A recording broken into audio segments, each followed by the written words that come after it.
Serge Ler, bonjour. Bonjour.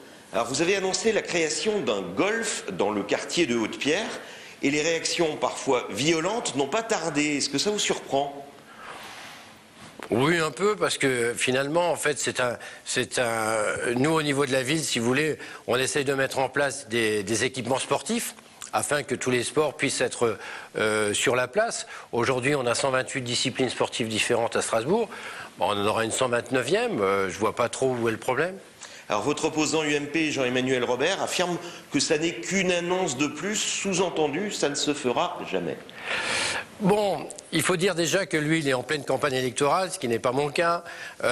Moi, je suis là pour essayer de mettre en place, je disais, des équipements sportifs. Pour le reste, je crois que quelque part, maintenant, on donne la possibilité aux privés, puisque ce sont effectivement des privés qui vont pouvoir investir là, d'investir dans un équipement golfique qui sera utile pour les habitants des quartiers. Mais pas uniquement. L'idée étant de dire que, si vous voulez, déjà sur le quartier, on a par exemple le collège François de Truffaut, qui est un collège de Haute-Pierre, qui offre déjà une activité scolaire et notamment golfique. On a par exemple des écoles élémentaires aussi sur Haute-Pierre qui amènent des jeunes au golf du Fort. Donc cette pratique sportive se fait déjà au milieu scolaire.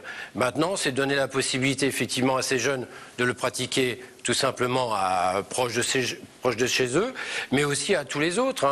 Et je pense notamment aux personnes... Il est vrai quand même qu'on a déjà annoncé beaucoup de choses dans ce quartier dit sensible de Haute-Pierre, un casino, l'Eurostadium de Philippe Ginestè à l'époque. Un casino ? Et même vous aviez annoncé un site olympique permanent.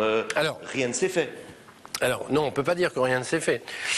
Sur le casino, je ne suis pas au courant. Là, je ne sais pas trop. Là, ce qui est certain, c'est que la vision sportive dans le secteur est importante et qu'on peut peut-être encore axer le sport, aller plus loin que ce qu'on a aujourd'hui. Il est vrai qu'il y avait le projet de Philippe Ginestè, qui n'était pas le mien, qui n'était pas celui de la ville. C'était le projet de Philippe Ginestè de construire un stade de l'autre côté du Zénith, ce qui n'est pas Haute-Pierre, mais qui est de l'autre côté du Zénith.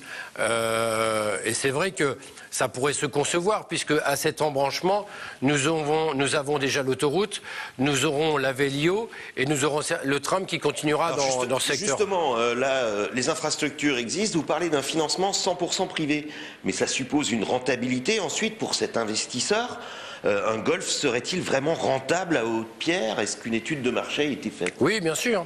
Bien sûr, l'étude de marché a été faite.